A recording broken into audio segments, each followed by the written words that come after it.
सरकार खुलासा करेगी कि इसके पीछे कौन था, किसकी वजह से इतनी बड़ी घटना हो गई, वो भी राजधानी में और उस जगह जो हमारा प्रतीक है।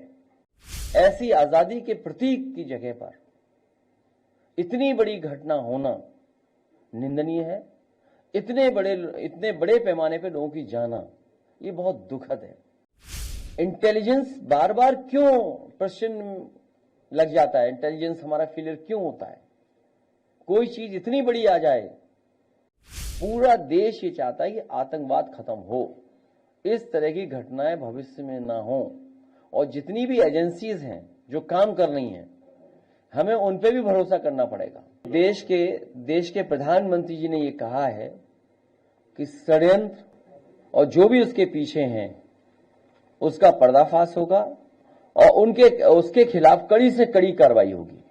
तो जब देश के प्रधानमंत्री जी ने बोल दिया है तो हमें पूरा भरोसा है कि प्रधानमंत्री जी वो खुलासा करेंगे, सरकार खुलासा करेगी कि इसके पीछे कौन था, किसकी वजह से इतनी बड़ी घटना हो गई, वो भी राजधानी में और उस जगह जो हमारा प्रतीक है, जहां से हम आजादी के और हमारे देश के प्रधानमंत्री होकर के देश को संदेश देते हैं।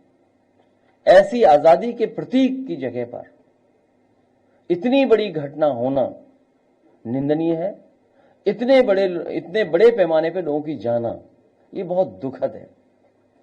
जहां खुलासा हो और षड्यंत्रकारी पकड़े जाएं, इसके पीछे कौन था, और इंटेलिजेंस बार बार क्यों प्रश्न लग जाता है, इंटेलिजेंस हमारा फेलियर क्यों होता है? कोई चीज इतनी बड़ी आ जाए,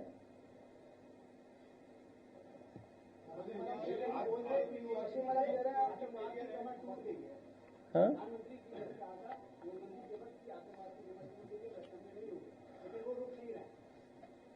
ऑन ए लाइटर नोट, सोना इकट्ठा हो रहा है आजकल, तो सोना कब बंद होगा?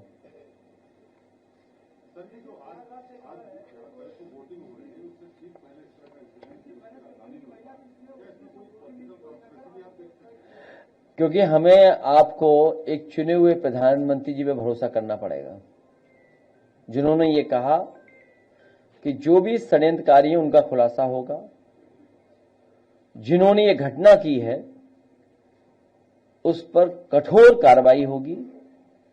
पूरा देश ये चाहता है कि आतंकवाद खत्म हो, इस तरह की घटनाएं भविष्य में ना हो। और जितनी भी एजेंसीज हैं जो काम कर रही हैं, हमें उन पे भी भरोसा करना पड़ेगा। वहीं हमें ये भी सोचना होगा कि आखिरकार फेलियर कहां है जो ऐसी घटनाएं हो रही हैं, किसकी वजह से घटनाएं हो रही हैं। जब लगातार सरकार एक ही चल रही है, एक ही पार्टी की सरकार चल रही है। एबीपी गंगा, खबर आपकी, जुबान आपकी।